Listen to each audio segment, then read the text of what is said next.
besides audio issues. If I have all over live, never mind. this, this is a data center news show, and we're just chatting. I'm Amy Palvido. I'm the CEO of FacilaMax and Red River Infrastructure, and I have some friends in the house today, and we're going to be talking data centers and all things data centers and more things about data centers because this is a data center news show. So before we get started, I'll let my friends introduce themselves. Go ahead, Andy. So I'm Andy Erda. I'm corporate strategic marketing for LS Electric America, which is headquartered globally in Seoul, Korea, in the U.S., in Lincolnshire, Illinois, where I'm based out of. And we make everything from high voltage transformers all the way down to panel boards and the related components, and also some automation. And a good chunk of that can be utilized and has been utilized in data centers. Well, yeah, just a little bit, just a little bit. Actually, a lot of bit. Isn't that right, Sean? All right, Sean, introduce yourself, sir. Hello, everybody. Sean Farney, VP of Data Center Strategy for JLL, and I help our clients figure out how they're going to adjust to things like GPU, power dense environments, and liquid cooling, and finding digital dirt, which is site selection, and operating facilities. We help our customers operate about 5 gigawatts of data centers. So all kinds of fun stuff to stay busy with these days. Awesome sauce. All right, let's get started. So PTC, Sean, I saw you out there. We survived. Oh my Lord. That was a crazy conference. It was my first PTC, and it was a lot to deal with. Huge learning curve. Lot. Yeah. No idea. Yeah. I mean, just like no other. Yeah, I mean, at the Hilton, they're making the best out of what they have and what's available at the Hilton. It's it's kind of all over the place, and the different ballrooms and the different places. And on the first day, everybody's excited, and they have crammed them into these little small rooms. But it was definitely interesting for sure. And then everybody has parties everywhere. It's like Waikiki gets taken over by all these PTC people, which is kind of interesting. So that's my take. Really, I'm surprised there's not a company that will concierge service your entire PTC experience, because it's a high barrier to entry. It takes years to figure out, and there's the right parties and the wrong parties. But such great energy this year, record-setting crowd, tons of deal activity. Speaking personally, so much going on, but it is, and I always say, afterwards, I say, I wish this thing was in Vegas just so we'd have not so much jet lag, but certainly nice to have it in Hawaii. But it is a working meeting from 6 a.m. to midnight pretty much every day. Yeah. So I know. Great way to launch the year for sure. Yeah, my lesson learned, I need more Red Bull. I couldn't stay awake. It was I was 10 o'clock at night, and I'm falling asleep, and there's still parties going on, and I'm like, God, I'm so old. I can't. And then you're missing out on stuff because it happens really late. So I definitely needed more Red Bull, or energy, vitamins, whatever, because I did miss out on stuff for sure. I know. It's crazy. But yeah, and I guess the other lesson learned is you got to learn where everybody's camping out at. There should be a map. JLL's at this hotel, and these people are over at this hotel, and these people are over here. Because everybody, they find rooms, and they, Powerhouse was next to y'all, and then there was a bunch of other different people in different hotels. That would be really useful to have. Is where is everybody hanging? Yeah, and PTC has nothing to do with that, and they don't have insight. They should bring all that stuff together and offer that up as a service. As part of your ticket. But you have to kind of learn that on your own. And we've probably already rented our meeting room at the Halekulani for next year, because that's what you have to do. And same with where you stay.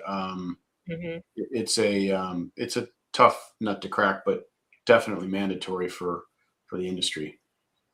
Yeah, I kind of liken it to South by Southwest, which is a huge event that gets overtaken in Austin, come in March, and it's and then everybody has like their houses in all these different places. So downtown Austin is like just a block party basically.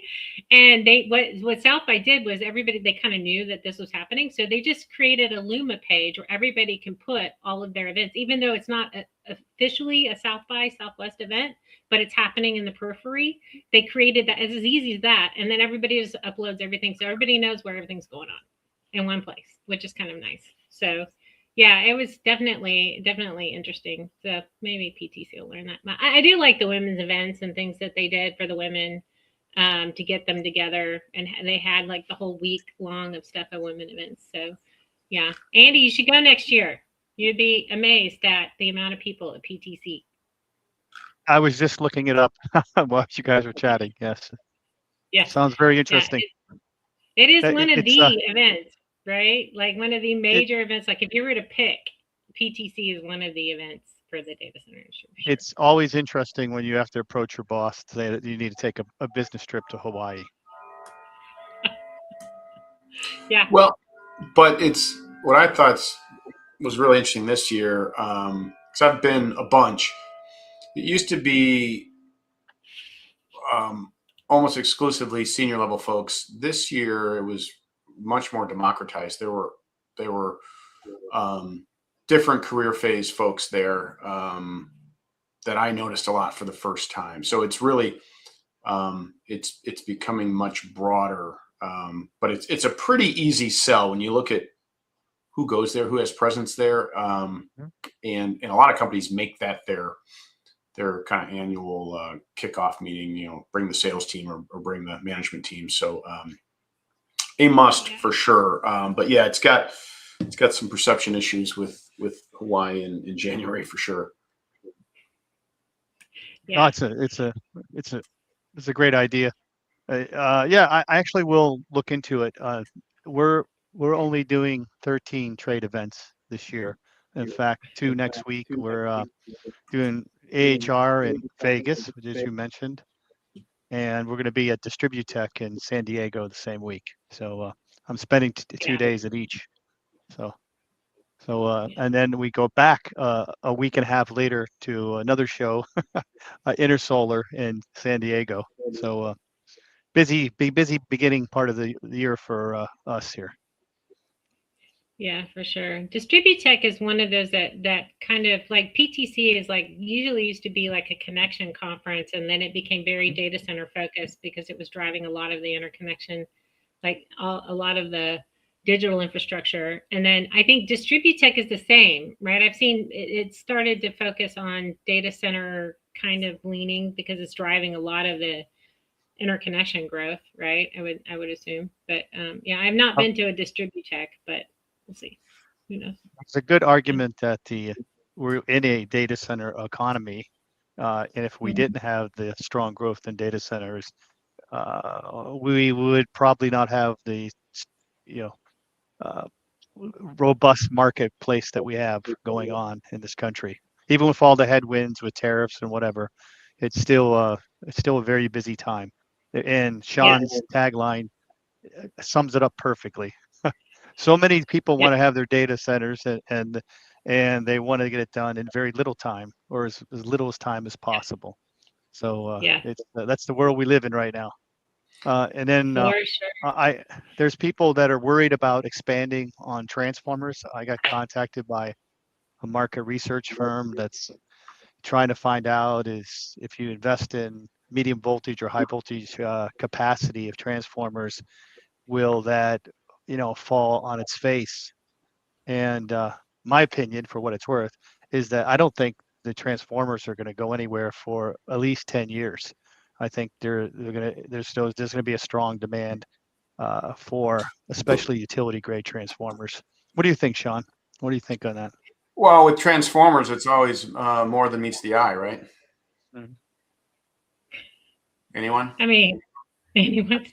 That's my. Don't you remember? Okay, is that your dad joke for the day? That is what it is. That is. Right. So I date myself with that one. That was probably like early days of transformers, like 80s or something. But any of the power pieces and parts, it's like I said earlier, it's a great time to be in that business. And what we saw, kind of thanks to the pandemic, was multi-sourcing. So before COVID, hyperscalers were very loyal to a brand of power equipment production, generators in particular, but whole power lineup, ATS, switchgear, all of it. Like, I grew up with this gear and my team is trained on this gear, and I have the sparing and the consumables and the mops and everything. I'm just going to look here. During COVID, because of supply chain challenges, the risk people stepped into purchasing and said, you will look at the top 3 or the top 5 in multi-source, which was a great lesson learned for today, because we can't build fast enough. We can't get parts fast enough. And we're looking at mix and match across portfolios of gear. So it's great for new entrants. It's great for companies like PSIX, who makes generator engines and other pieces and parts, for a component maker to pop in. That wouldn't have been possible 5 or 10 years ago, but now we've really opened up what we look at. So the upstarts, the folks that specialize on just specific areas in the power chain lineup, there's room for everyone, and now we've got this collaborative approach. So it's interesting. I think that fuels startup energy and new companies to come in and fill these holes. And the decision makers know now that they have to kind of create a basket of suppliers and solutions. So it's to your point, Andrew, like, it is really the U.S. is the number one place for data centers in the world right now. I don't see that lead ever being relinquished, and it's because we're embracing. We got pushed by this time to revenue pressure that really got amped up when Wall Street got involved in data centers, when ChatGPT dropped at the end of 2022. That combined with constraints on power and equipment really kind of turned up the pressure a little bit, and we reacted, and now we're pumping. We are going, we are jamming. Other countries have data center moratoriums. We've got an administration now that is encouraging growth and has defined it as a national strategic objective. And on top of that, we got the smartest people in the world, headquartered at these hyperscalers in the US, with teams of PhDs working on this stuff. So I think it's the perfect storm in a good kind of way. And yes, there's some scarcity, but scarcity, if you look at the history of industrial development, scarcity is a good thing.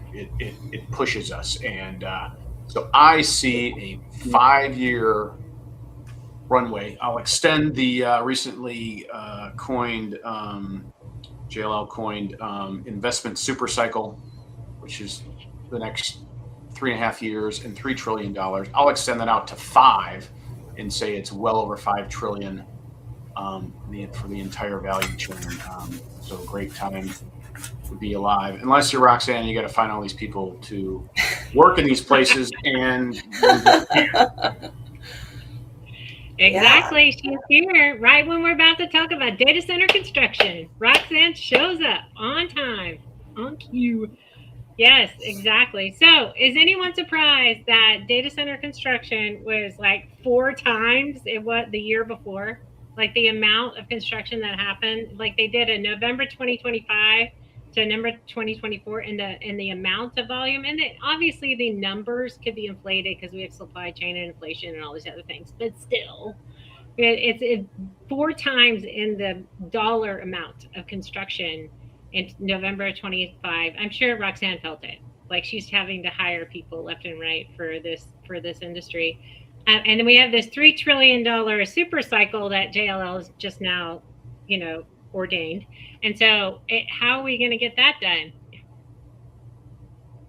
Roxanne, how are we going to hire all these people, Roxanne? Well, I think that's a loaded question, Amy. How we're going to do it is I'm going to keep doing what I'm doing in sourcing. I'm combating primarily the thought that there isn't talent in the market. And so I think a lot of companies are giving up on looking for talent. But I can assure you, I go to conferences, I go to forums. I am the most popular person there. People are always approaching me like, hey, what do you have? What's moving? What cool projects are happening? I want to work on XYZ. And in the trades, people are looking, people are ready, and they're ready to make decisions. The caveat that we're falling into is we have companies that aren't ready to make decisions, and that they're too busy looking at their budgets to really see the foresight of making decisions quick in terms of talent. Wow. Okay. So you're still facing that? I hear this is like the same story I've heard from you for a while now. Like people are still like not ready to move. How could that be? Like I don't understand. Like it doesn't make sense to me. I don't know. Well, I mean, JLL hires a lot of people. Sean, y'all do that too? Do you do it at Roxanne too? I'm just kidding. Yeah, I think it's a multi-factor. I think I do watch what JLL does. I think they have an extraordinary program over there. I think they are one of the ones that does move quickly, and they implement workforce implementations that allow people to move through their company quickly and train people and fill that middle management gap. But when we kind of slice and dice things down, sometimes it comes to that middle management. It's not necessarily always HR not willing to make the decision or the executive level. It's kind of the hiring manager in between that may not know what they're looking for, exactly what the project needs, or what the skills are that are required for that. And then in my role, when I come in and I'm saying this is what you need, and it contradicts maybe what HR believes, then it becomes a huge meeting and a huge powwow to see what the role is. So my question to both Andy and Sean is there a gap between what is needed in the market today or maybe in the market 2 years from now that isn't addressable with the labor force that sits today? Is there a gap there? Is there training needed? Can you just pull out of your back pocket the perfect data center technician today or data center construction person today? Or is there a huge training need? I'm just curious. And Andy, you're building transformers. I'm sure you're having labor issues, y'all are growing, right? You built your Bastrop plant. So what are you seeing? I'm curious. It's very interesting because we were looking at doing some expansion in Bastrop, which, by the way, is very close to SpaceX is there and the Boring Company, and X has moved there.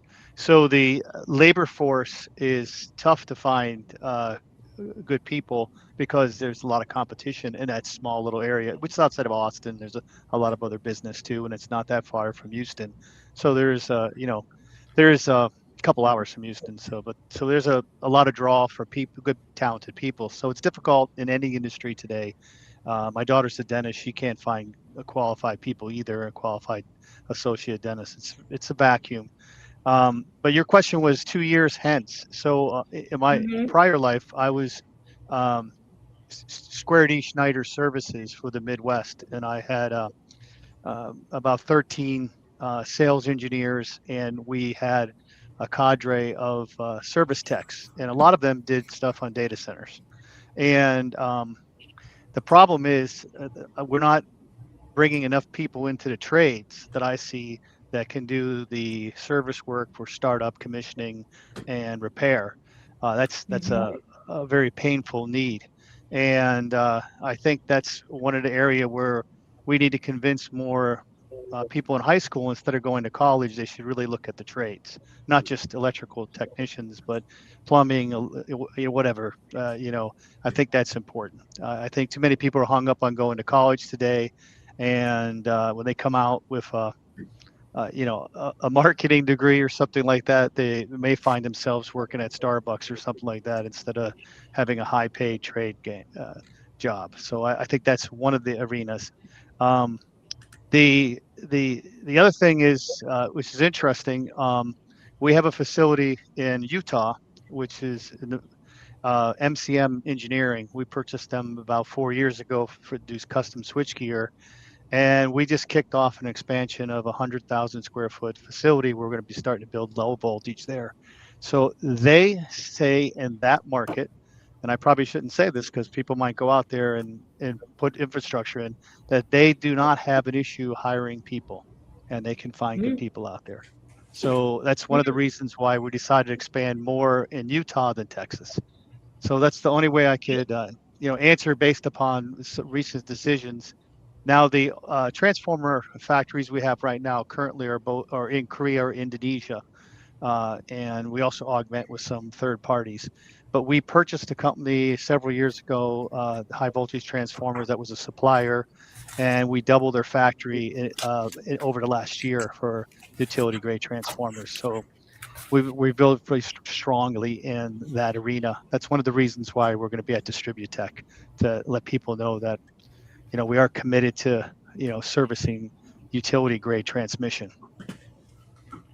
It's the whole life cycle of the construction project, right? Even from the supply chain. If you're having labor issues at the supply chain level, and then you have labor issues just building the dang things, and then you have labor issues operating them, it just kind of slows the whole thing down. Sean, are you seeing anything at the JLL side? Seeing so much, and I was playing around trying to share slides because I've never done it here. Oh, go for it. It went away. I was trying. Hold on. Let's see if it'll open this. I love slides. Slides are awesome. I know. Can you? I do too. Okay, so it doesn't let you share something that's open. So. Oh, okay. That's technology challenges. I pretend to be a podcast host on most days.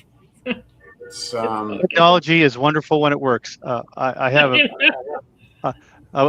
lost an hour of my life today at a Walgreens because of their technology issues. I'm waiting for someone to write the app that manages all of the 17 different meeting flavors of meeting platforms, so that I don't have to learn how to share files and cameras and audio every single time. I know, because the button's in a different place every single time. I'm like, give me the single pane. Okay, so it's open. It'll open at some point, maybe when we're done with this podcast. But labor. Right. So I'll use an anecdote. So a single project alone in Abilene, Texas, we've hired about 200 people in the last 12 months, and we need a bunch more. And we've depleted the local supply of labor, and we've started shifting our own internal people around. And we're working with local community colleges to get to where there's certificate programs, so that you can get certified as a data center tech, and then we'll hire you right away. So we can hire hundreds and hundreds of data center techs right now, and that's not going to stop. We keep getting these. We got a new deal very recently, 247. So it's just going like bonkers. And Andrew, you're spot on. I've been saying this for a long time.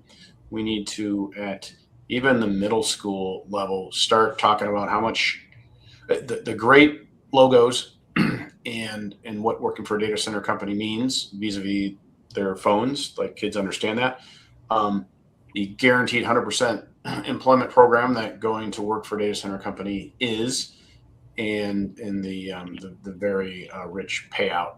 It's very, very well funded career. Do you want me to drive your slide? How the hell? Okay, hold on. How the heck? See, there you go. You're driving.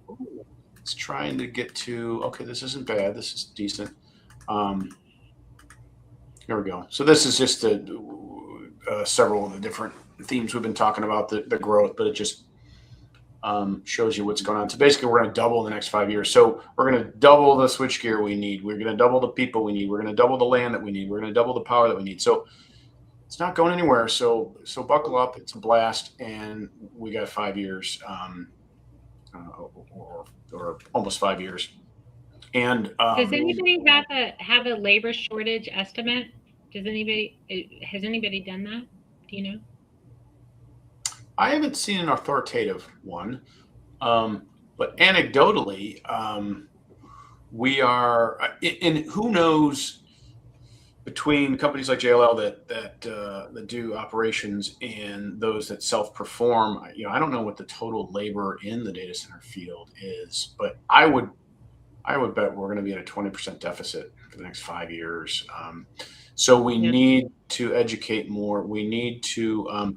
We at JLL are doing some re-education of our CRE FM folks who aren't necessarily data center folks. It's a lot of those folks have great mechanical and electrical knowledge already and can be easily trained to move over. We're working closely with the unions, incredibly skilled folks who are very open to training and have dedicated training centers. The operating engineers and the 134 are really good about this, and we can inject our training programs to get some of those people educated. So I'd like to see it every, not only community college, but associate degree schools and four-year schools. I'd like to see within the College of Education, I would like to see a digital infrastructure school, and as part of it, have all different components of data center education, because it's everything from the physical layer 1 in the OSI model, if you're old school, up to layer 7, the presentation application, the coding side of it, and everything in between. So it encompasses everything IT now. In fact, data centers has probably subsumed all of IT, and then adds in the mechanical and electrical and plumbing. So it's a broad field. But I can't believe that the universities aren't focusing on it more. And still to this day, there's a couple programs out there. SMU has a formal one. I used to teach a data center class at Northwestern, my alma mater, at the graduate level. But there's still just a real absence across the industry, given the amount of spend on data center stuff. So it's training, education, and really marketing the role going forward, and the amount of jobs. Could speak forever on the topic. I won't. Andy, did you want to jump in? I just wanted to say that we actually have training in Bastrop in our facility there on UL 891 switch gear. It's real gear. It's not simulation. So if you know anybody that wants to train people on real gear, we're open to hosting that. Just so you know. And we'll probably also do that out in Utah once it gets that facility gets expanded. Yeah, it's great. Some of these community colleges who already have mechanical and electrical certificates, they have real equipment, and that's why they're probably the best. And it's not a stretch, but partnerships to get folks to be able to touch the real stuff, and learn how to do maintenance. All the O&M stuff, because a lot of our FM folks do wrench, they do maintenance, they do sparing and consumables and things like that. So you got to be able to touch the gear. That's fantastic. So let me ask you. So it's 100 gigawatts of new supply in the next 4 years, but the numbers that we're throwing around at PTC, where there's like 1.3 terawatts in the interconnection queue. Like, we don't know. Some of that's probably duplicative, requests. Like, we don't know how much that is. That's like the weird phantom number, but still. So is this conservative? And $3 trillion for 100 gigawatts? Could it be more? There's a million numbers out there. I know.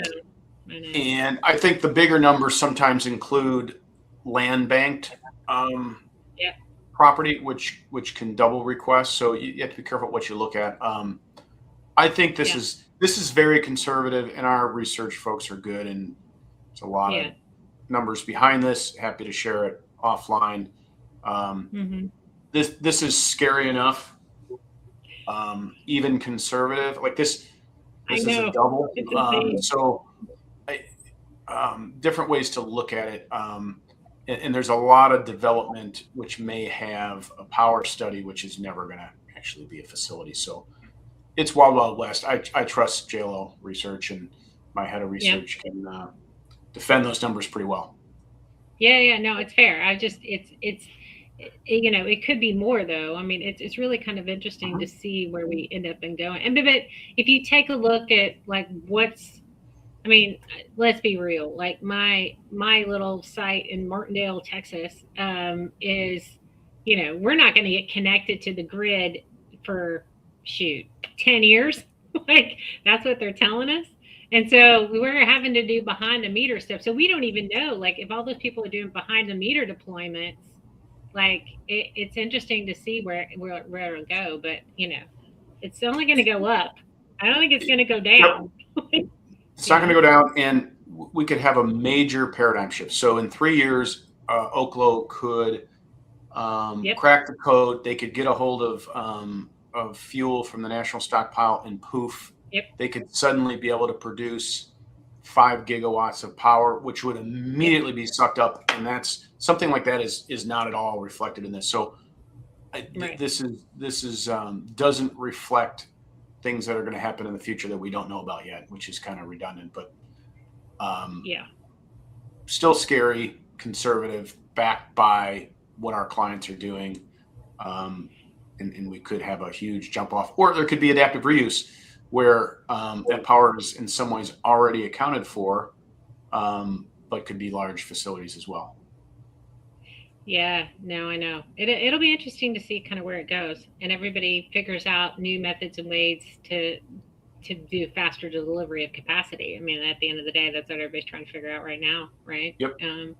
Yeah, no, it's a cool thing. Do you have anything else you want to share on your little slides? No, there's all kinds of slides here, but I just wanted to share slides. Now I know how to do it here, and now I'll always. Oh my gosh! I've armed him. We're gonna have slides every week. It's gonna be awesome. Yeah, we had a good. Here we go. This is one for Andrew. This is equipment lead time. Look at transformers, especially over in EMEA. Yeah.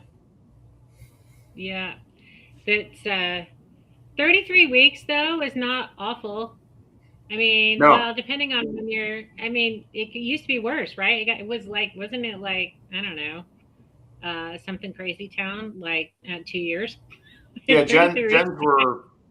Gens got to between 2 and 3 years for large diesel. Yeah, that's interesting. Okay. Well, that's good. I don't know how to turn this off. I got to figure this out. I can turn you off. See, there, done. I got the power. That's awesome. All right, so let's talk about this. The backlash of you have a data center and everybody hates your guts. That's happening repeatedly. I love the ones that like use, I don't know, YouTube and Facebook to announce their displeasure of data centers and how evil we are and all these other things. And then I love getting on there and going, did you know that the only reason you have Facebook is because of a data center? Like, really? But everybody's feeling it. So at PTC, they had this big panel. It was Andy Power from Digital Realty. It was Tag Gleason from QTS, and it was Randy Brockman from EdgeConnect. And they were on there, and they were all saying it. It's like, especially Tag was like, in our communities where we have active data centers deployed, we are the best ever. The community loves us. Like, they all love us. We do a lot of stuff for them. We do all these great things.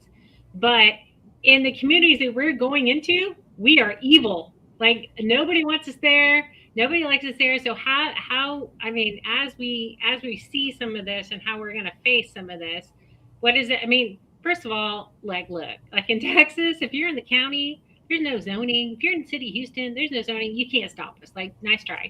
But they can make it unbearable if they really wanted to.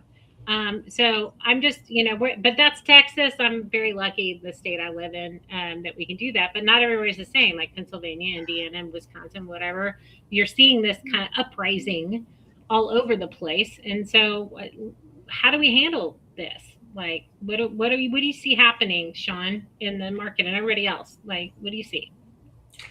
Well, we didn't address this for too long because we're too busy building.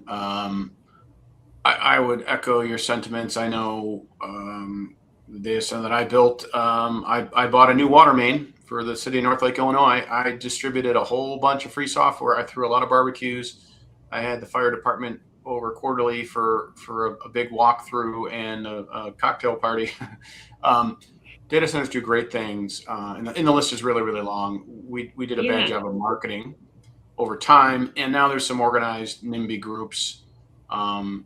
And to your initial point, I would love to get a kilowatts consumed per click or like on social media to demonstrate that these NIMBY groups who don't want data centers anymore are actually pretty thirsty power consumers and are really responsible for the thing that they're trying to prohibit, which is a whole different story. So I think we're fixing this already in conjunction with the administration, Microsoft announced their way that they are attacking this with good marketing, but with their framework, demonstrating that what we're being told about power is wrong. The reason power prices are going up is our grid is aging and the utilities have fallen asleep at the wheel and haven't replaced infrastructure for 30 years, arguably. Data centers don't use water anymore. We can give you numbers on PUE and all the other consumption of natural resources. So we're actually pretty good actors in the space. Microsoft is quantifying all of that and bringing it to market. Soon, the other hyperscalers will join in. I wouldn't be surprised to see a very well-funded PAC, which just pumps out all the good things that data centers do, and the increasing need for data centers because of what our kids and grandkids are doing with devices and sucking down data. And data centers aren't a creator. There's this perception that data centers create demand for data, and that's not the case. We're reacting to it, right? So we are in this industry, we're the best at anything we do. So once we swing around to this one, we will defeat this with the truth. The truth will set us free in the industry. So it's okay, but I've been surprised by the resistance, and it doesn't make sense to your point. Yeah, Andy. Yeah, I agree with Sean. A couple things. It's marketing, but I think it's more of public relationship, like what you did with the city of North Lake. By the way, Sean, you're in the Chicago area? Born and raised in Chicago. I lasted 50 years in Illinois, and then I crossed the cheese curtain. So I'm up here in very rural Wisconsin. When I worked for Yaskawa Electric, we had a lot of Packer fans and I'm a Bear fan, and we called the Illinois-Wisconsin line the Cheddar Curtain. You could steal that term, okay? Just so you know, you're behind the Cheddar Curtain now. I right? Say cheese curtain. I'm a little more cheese curtain. Okay. Broader. You still look cheese agnostic. I got it. Yeah, but anyway, did you catch the news about Naperville? The people they had on there that were upset about they didn't want the data center to move in because it's noisy and it pollutes and of course the power thing, which is, as you pointed out, is a misnomer, because it's true that all utilities, and Amy, Texas is a big one that's has not updated its infrastructure for very long. So there's a lot of stuff that needs to be done. If you look at our power distribution network, a lot of it's 100 years old, and it's very archaic in many ways, right? So that's a big issue. But no, I agree. I think it's a PR thing, and I do think data centers and the big plus that I heard them say this, because we don't want to trade tax abatement for health concerns. So I think that needs to be turned around, Sean, to show that we're gonna make your life more affordable by a data center being in there, and we're going to be a clean operator, noise and air and everything, and make that the case with the facts. And I think that will help turn a lot of people around, because like you said, there's a lot of negative BS out there about what goes on. And of course, not to pick on that fine Texas resident, Mr. Musk, but he did kind of get past some of the issues with some of his facilities with his diesel generators, because they're not permanent, and some people took umbrance with that. So, but I think the only reason why he's doing that is because he couldn't get power transmission power. He had to do something to keep the lights on and move the data, right? It's totally fair. I mean, yeah, and this whole phantom power problem, really, honestly, truly, if I was Google, like everybody, all the power people get ticked off at the data center people, but if I was Google, I would do the same damn thing. I'm getting yelled at by my customers for more capacity, and I'm trying to figure out where to place bets, and I'm placing bets all over the place to see, one hits, okay, I'll drop the others. That's just because there's a lack of data. And if they had more data around what are the true capacities and what's the queue sitting like at all of those things, and it's not this black box you submit a request to, and maybe you'll know if you're going to get power or not, or when you're going to get it. It's very difficult to live in a business environment like that. You can't manage. It's the crazy. So they're doing what they're trying to do to manage it. It's a data problem, but maybe we'll figure that part out. But I digress. I squirreled. I was on my little box. I'll step off my soapbox now. So I've heard brokers though. I've heard brokers get a hate mail when they send out a data center thing. That they get hate mail. People will come back to them and yell at them for promoting a data center play. Roxanne, do you get hate mail for promoting data center technicians? You do.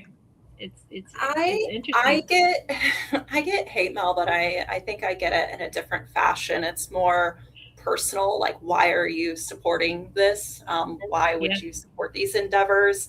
But I sometimes I appreciate the hate mail. Number one, it puts things in perspective of where the world is, and it's an opportunity for education.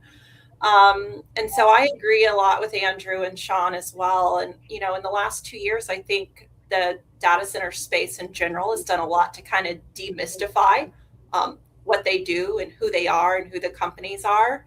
And that's kind of a downstream trickle effect all the way down to the contractors, right? And in particular in construction, and educating them on what the upstream of data centers looks like. So that because they're right there with the community, they live in the community, they're part of eating in the community, all of the things. And so them speaking well about their experience on site leads to more education. So it's kind of the overall community relations, starting with, the people who are actually building it and doing it, and branching out. And I think in the last 2 years, there's been great strides. The hate mail's been less, and I think people are more curious now than hating on it, but it's shrouded in like, I can't believe you work at this space. And I'm like, I love it. I don't know what's wrong with you. It's wonderful. Yeah, no, I know. Remember, Roxanne, crazy. they're probably communicating you via email or some sort of social media. So if you didn't have data centers, you wouldn't be able to tell me you hate me. So. Yes. And my favorite one is like, there are no girls in data centers. So I was like, well, I don't know where you've been, but there are plenty. I mean, there could be more, but there's a good number. No, but it's representative of the entire construction market, entire engineering market, entire real estate, private equity, finance market. It's about there. There needs to be more women in general. Don't get me on that soapbox. But data centers aren't worse than everybody else. Trust me, I've been in all of those. So I would just like to say that I've seen over the last 20 years many more women in engineering in general. So I do think that that ceiling has been busted there. There's a lot. And when we used to have a mentorship program at Yaskawa, we used to bring new grads in, train them, and send them off to distributors. And that was usually 50. If we first started, it was probably about 20% women and 80% guys. And then the last couple of years that I was there, it was at least 50-50, and sometimes it was 60-40 women.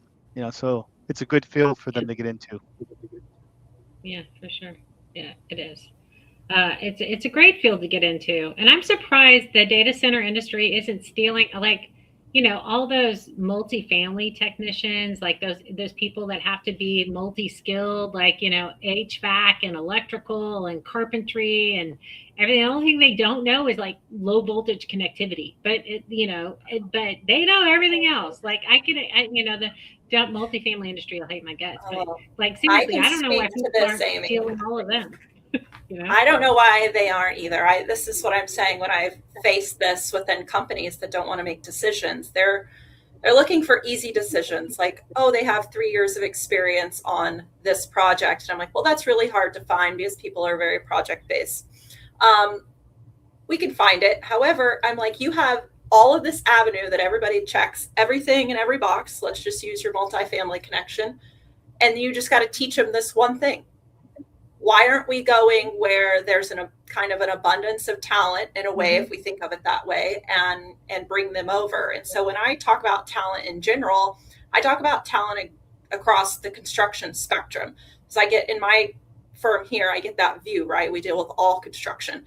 And so I'm like, I see the connectivity of how adaptable they can be if you have the training program that will support them.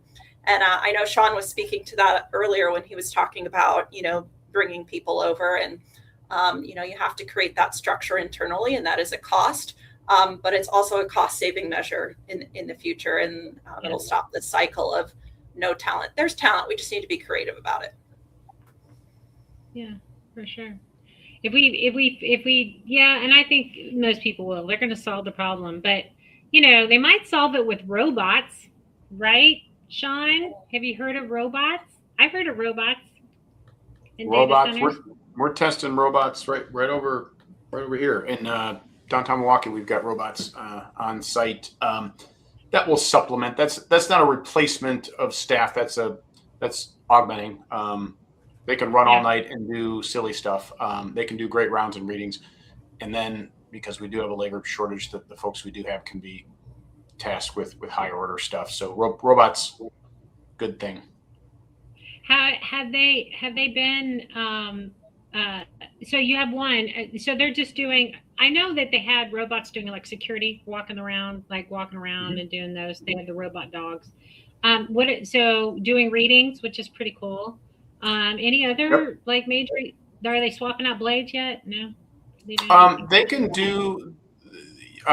Yes, they can be trained to do all types of repetitive tasks. It's really great for remote hands when you need to see something on a piece of gear. They have thermal capabilities in that for preventative thermal issue or electrical issues. This is a really cool scenario. We haul in thermal gear now reactively when there's a problem. If we give a robot a thermal camera to add to rounds and readings, we can see leaks, which could lead to arc flash issues later. So this is like life-saving type of stuff. We give robots the repetitive tasks that should be done but aren't because of labor or cost or both. It could be just a renaissance of rounds and readings in turn what used to be reactive maintenance and emergency situations sometimes into just part of this proactive stuff. So we could drive uptime up and we could drive recordables down and all the other health and safety things. So the possibilities are endless as to what they can do. There's still some challenges, but we're in the infancy here.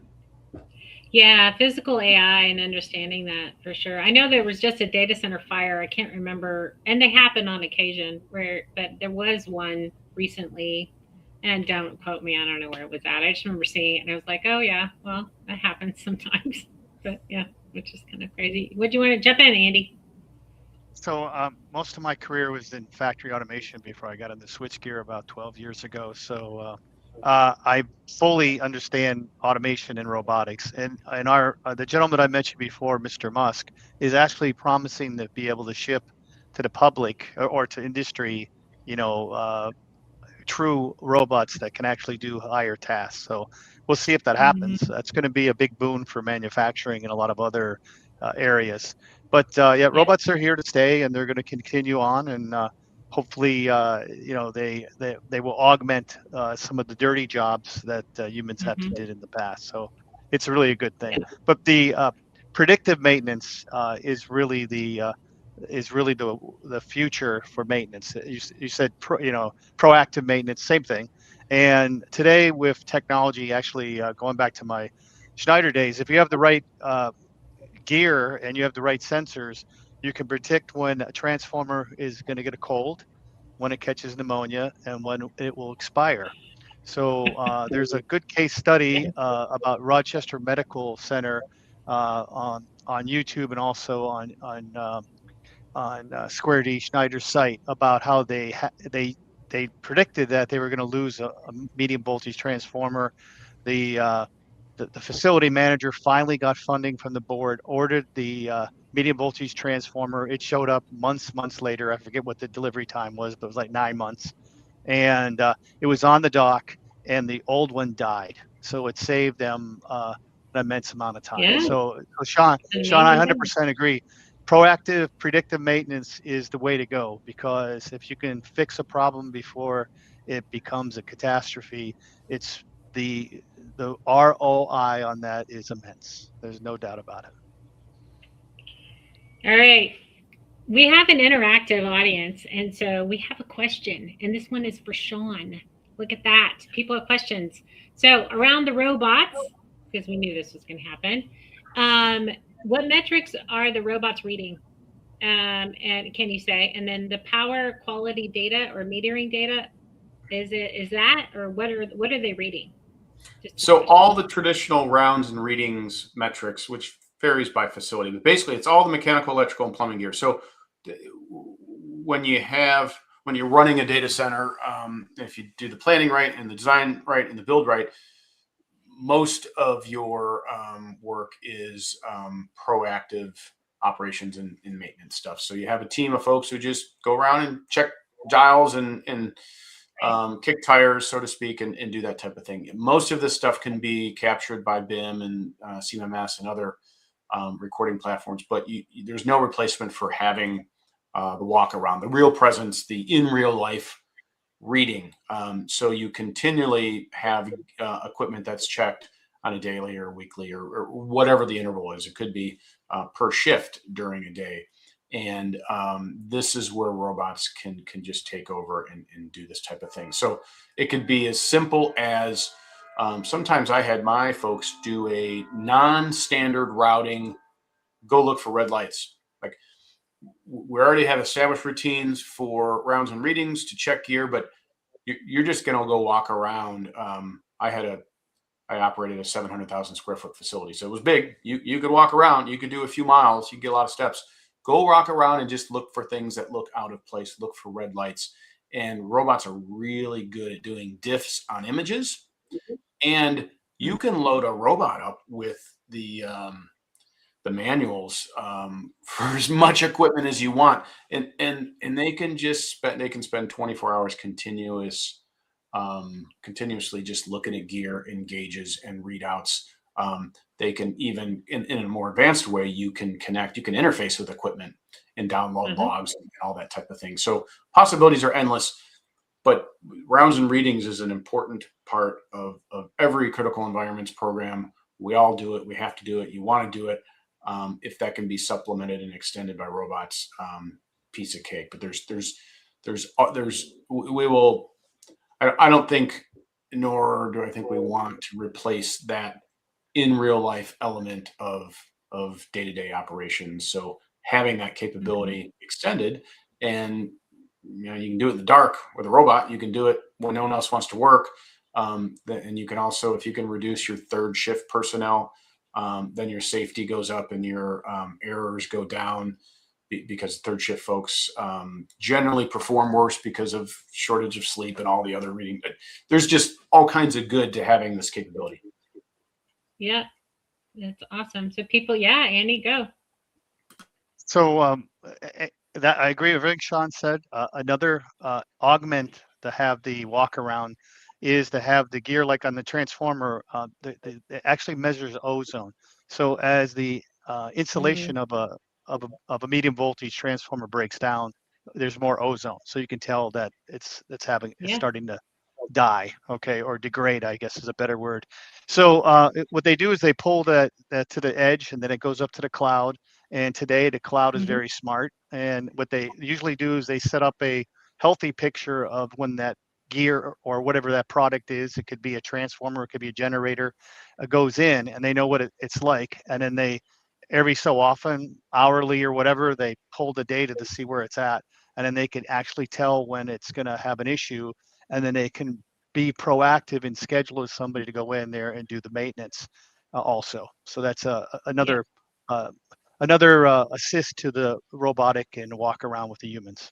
Just wanted to get that. Yeah, I mean, basically the robots and the IoT sensors, and I mean, the data centers are going to need a whole server rack just to maintain the data. I mean, as you get more and more data with more and more sensors, which they already have a lot. I mean, they already have a lot of sensors, and but you add robots to that, the more data you can collect, and then you have all the sensors and all that other stuff, and digital twins and all these other things on top of it, and it's going to be interesting. It's going to be kind of groovy to see where it goes, but hopefully it turns into, data centers become super efficient. We become even better than we are, even though people don't believe us. that we're like actually really good, not harmful to the environment as much as you think we are. I've seen somebody say that we poison the water. I'm like, shut up. Like, oh my gosh, shut up. And he's on YouTube, complaining about data centers, by the way, saying we poison the water. We oftentimes, I'll speak more personally, in the data center that I ran, we exhausted water that was cleaner than when it came in. And with particulate exhaust, particularly with generators with EPA Tier 4 gear, you exhaust cleaner air than when it came in. So we just need to put data behind this stuff, and again, truth will set us free. Yes, exactly. Well, this has been a fun show. And the cool thing, what I just figured out? My hair matches my wall. I've been watching this whole show this whole time, and I went, oh my gosh, I could blend in like a gecko. Wait, Roxanne did it too. Yes. I was just going to say, she must be looking at my picture that my hair is matching my wall. Too funny. All right. Well, cool. I'm just glad I have hair. Okay. Too funny. Well, it's been a fun show as always. All right, let's do the rounds, outros. If anybody would like to get a hold of you, Roxanne, because they really want to become a data center technician or contractor, how can they do that? Yes, you can get a hold of me on LinkedIn at Roxanne Saponic, or you can call me at 281-359-2192. I'm a little old school. I still answer my phone. Me, not assistants, but me. Yes. And then you can email me at roxannesaponic@josephchris.net. Awesome. Very cool. And Andy, who wants transformers, how do they get a hold of you? So actually, the easiest way is the contact us form on lselectricamerica.com. It would be the easiest way to get you to the right people at the right fastest. But you can also contact me on LinkedIn. Actually, I have my phone number on LinkedIn. If you hit the contact information, it's my real number. So you can call me also, and I'll send it a message on LinkedIn. And I will be happy to get you in the right direction. Exactly. And Mr. Farney. If you want to hear about the cool work we're doing with retrofitting, how to change your data center into an AI dense data center, doing tons of this work now. Give me a buzz or hit me up on LinkedIn, or we can talk FM or site selection or any of that cool data center stuff. Whatever. I call Sean for everything. What about this? He's great. It's awesome. Yeah, very cool. Okay, y'all, this has been the show. We will see you next week. It'll be more fun with more people, and there you go. Thanks for coming. Thanks, you guys. Bye-bye. See you next week. Bye. Bye.